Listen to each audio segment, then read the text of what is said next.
आज हम बात करेंगे डर, युद्ध और गांधी की।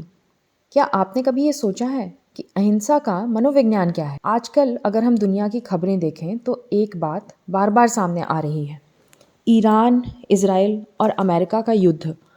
और सिर्फ यही क्यों, रूस और यूक्रेन का युद्ध, उसी तरह से इजराइल और पैलेस्तीन का संघर्ष, या कह लीजिए कि गाज़ा में जनसंहार या जेनोसाइड अभी तक ख़त्म नहीं हुआ है। सिविल वॉर जैसा सिचुएशन सूडान में चल रहा है। अफगानिस्तान और पाकिस्तान के बीच संघर्ष चल ही रहा है। कहीं मिसाइलें दागी जा रही हैं, कहीं ड्रोन से हमले हो रहे हैं। स्कूल में बच्चियों के मरने की खबरें सामने आ रही हैं, कहीं बदला लेने की बातें हो रही हैं। हर तरफ तनाव है, बेचैनी है और एक डर भी है कि कहीं यह संघर्ष और बड़ा ना हो जाए।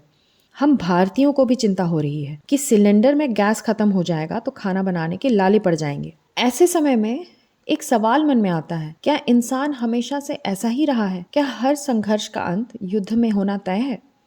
अगर हम थोड़ी देर के लिए राजनीति से हटकर मनोविज्ञान की तरफ देखें तो हमें एक दिलचस्प बात समझ में आती है। जब इंसान को खतरा महसूस होता है तो हमारे दिमाग का एक छोटा सा हिस्सा सक्रिय हो जाता है। इसे एमिगडाला कहते हैं। यही हिस्सा हमें तुरंत सचेत करता है कि सामने खतरा है। जैसे ही दिमाग में खतरे का संदेश मिलता है, हमारा शरीर 3 तरह से प्रतिक्रिया देने के लिए तैयार हो जाता है। लड़ना, पहला, सामने अगर खतरा दिखे तो लड़ो। दूसरा, भाग जाना। और तीसरा, फ्रीज हो जाना।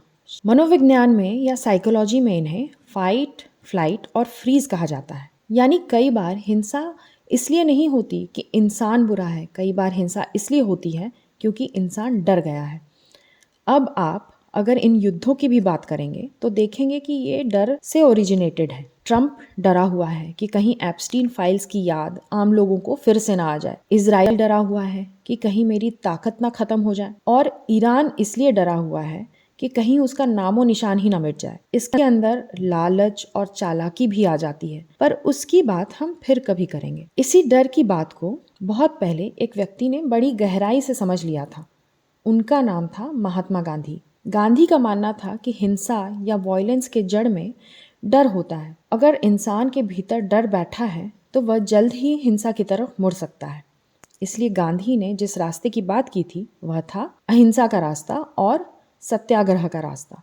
अक्सर लोग अहिंसा को गलत समझ लेते हैं। उन्हें लगता है कि अहिंसा का मतलब है कमजोर होना या चुपचाप सब सह लेना। लेकिन दिमागी तौर पर देखें तो ये दोनों ही ऐसे नहीं है। अहिंसा कायरों का रास्ता नहीं है, यह बहादुरों का रास्ता है। अब आप सोचेंगे कि ऐसा कैसे? जरा सोचिए, अगर कोई हमें चोट पहुंचाता है और तुरंत गुस्से में हम जवाब दे दें तो वह आसान है। लेकिन अगर हम ठहर जाएं, अपने गुस्से को संभालें और फिर अन्याय के सामने डटे रहें तो उसके लिए कहीं ज्यादा हिम्मत चाहिए, क्योंकि इसमें पेशेंस, सेल्फ एनालिसिस, एम्पैथी और तर्क भी दिमाग को यूज करना पड़ता है, जो दिमाग को इम्प्रूव और डेवलप करते हैं। जब इंसान सोचता है या प्रश्न करता है, जो कि हम अहिंसा और सत्याग्रह करने के प्रोसेस में मजबूर होकर ही क्यों ना हो करते हैं, तब दिमाग का एक दूसरा हिस्सा सक्रिय हो जाता है, जिसे कहते हैं प्रीफ्रंटल कॉर्टेक्स। यही वह हिस्सा है जो हमें समझने, एम्पैथी या सहानुभूति रखने और अपनी भावनाओं को संभालने की क्षमता देता है, जो एमिगडाला से मिलकर उसे याद दिलाता है कि इमोशंस या भावना में बहकर मत सोचो, मुझे शामिल करो। मतलब अपनी तर्क शक्ति या रीजनिंग की शक्ति को शामिल करो, जो लगता है कि आजकल की दुनिया के नेताओं में अब बहुत कम मात्रा में बची है।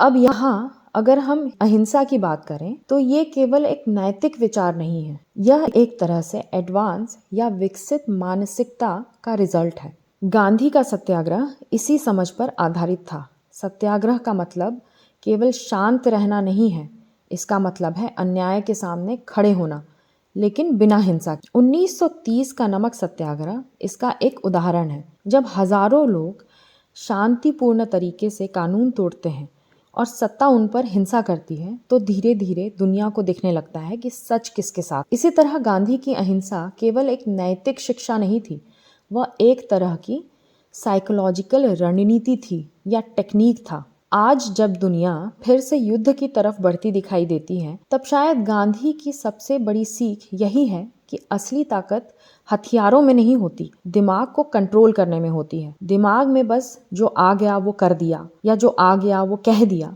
इसमें समझदारी नहीं होती, बल्कि प्रश्न करने में होती है। और यहाँ क्लियरली पूरी दुनिया का ही नुकसान हो रहा है, आर्थिक तरीके से भी और प्राकृतिक तरीके से भी। असली ताकत उस मन में होती है जो डर के बावजूद ठहर सके, सोच सके और हिंसा के बजाय एक अलग रास्ता चुन सके। क्योंकि अगर डर हिंसा की जड़ है तो निर्भयता शांति की शुरुआत हो सकती है। ग्रेविटी विदिन एक ऐसा इनिशिएटिव है जिसमें आप अगर इस तरह की उलझन या चिंता या ग्रीफ से गुजर रहे हों और आपको लगता है कि एक तीसरा इंसान जो आपको जानता तो नहीं हो पर आपको जज भी ना करे, आपकी बातों को अपने तक ही रखे और आपको कुछ रास्ता भी दिखा सके, तो ग्रेविटी विदिन को कांटेक्ट करें। ये इनिशिएटिव आज की महंगी काउंसलिंग की प्रक्रिया से भी आपको दूर रखने की कोशिश करता है और कोशिश करता है कि इस महंगाई के समय में आप कम में शेयर कर सकें और गाइडेंस ले सकें।